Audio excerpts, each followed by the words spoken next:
Allez, on continue, journée du patrimoine oblige. On vous parle surtout de lieux qui ouvrent leurs portes, là, vous l'avez vu, exceptionnellement ce week-end. Oui, mais un peu partout en France, il y a aussi du patrimoine qui accueille le public toute l'année et dans lequel on peut même dormir. Alors là, Marie-Dominique Perrin, spécialiste du tourisme et des chambres d'hôtes en particulier ici le samedi, a repéré deux demeures très opposées, mais vous allez voir.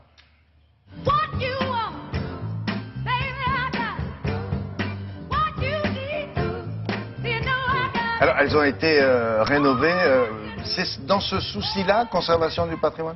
Bah oui, en grande partie en tout cas, parce qu'elles sont très différentes dans leur style et dans leur époque. La première, elle est à Conches-en-Ouche, c'est dans l'Eure. Comment vous dites? Conches. Pas facile. J'ai pas dit couche, j'ai dit Conches-en-Ouche. Il vaut mieux être atteint de rhume. Conches-en-Ouche. Voilà. C'est un bel exercice de diction et c'est dans l'Eure, c'est dans le bocage normand. Alors elle a été restaurée par un couple de boulangers de la région parisienne qui ont tout quitté pour ses colombages, ses pans de bois, son histoire. Et elle a reçu le premier prix de la plus belle maison d'hôtes de France décerné par les Gîtes de France cette année. Et j'adhère complètement. La deuxième au cœur de Bordeaux. Alors là c'est mon coup de cœur perso 2016. C'est une maison qui est en lisière du quartier des Chartrons, qui a été restaurée par un jeune couple, là, où très bourgeois, très Napoléon III, très bourgeois. Tout à fait. C'est les grandes années du surintendant Tourny, qui a beaucoup copié Haussmann. Hein. Et donc, là, vous y découvrirez de magnifiques panoramiques. C'est franchement un vrai coup de cœur. Enfin, les deux sont mes coups de cœur de l'année. Bien. Voilà. Allez, visite. Conches-en-Ouche, dans l'Eure. Son château en ruine, son église censée abriter les reliques de Sainte-Foy.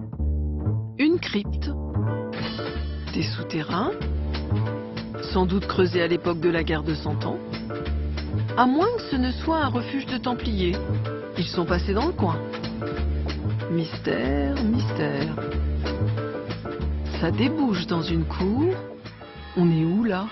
Eh bien, on est dans la plus vieille maison de Conches, l'ancienne prévôté. Nous sommes sur des fondations du XIVe siècle, avec des caves du XIe et XIIe siècle.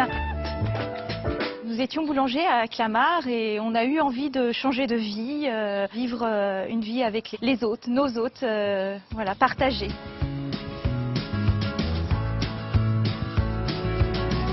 Ça a été un vrai coup de cœur, une vraie maison normande, tout en colombage.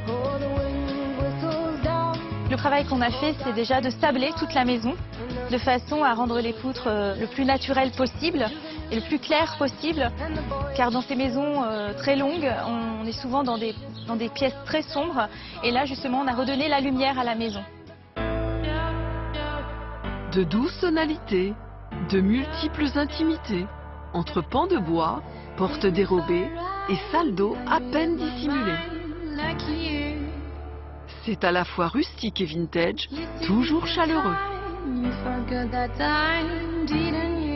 Pour moi, la chambre d'hôte, c'est avant tout un moment de repos, d'accueil, de chaleur, d'humanité.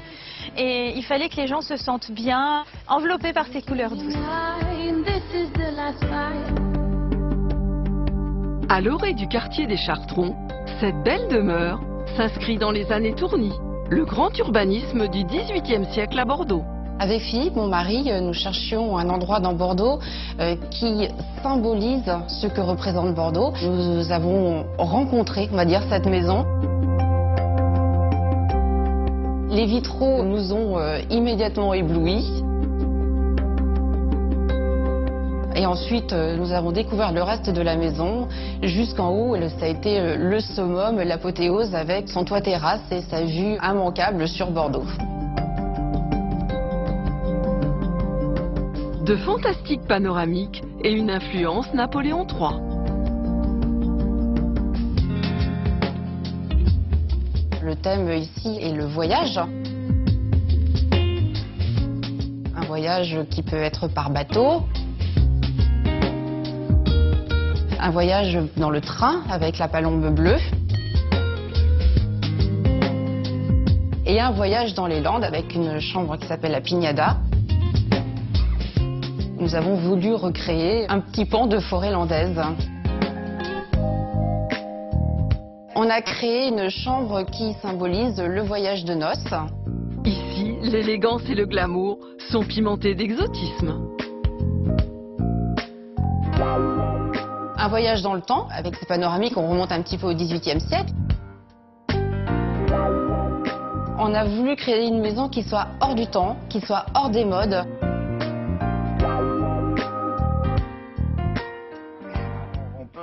On peut dîner, déjeuner à la cave? On peut dîner, déjeuner si vous voulez à la cave, oui, bien sûr. Mais c'est vraiment ces deux maisons, oui, franchement, c'est mes deux coups de cœur 2017. Et pour les luminaires, sont les pots comme dans les Landes pour recueillir la sève? Exactement, dans la chambre qui s'appelle Pinada, en hommage aux Landes. C'est ma préférée aussi. Voilà. En hommage plus loin, Landes. Landes, aux forêts des Landes. En période électorale, on fait très attention à ce qu'on dit. Merci beaucoup. Allez, voici la revue de presse.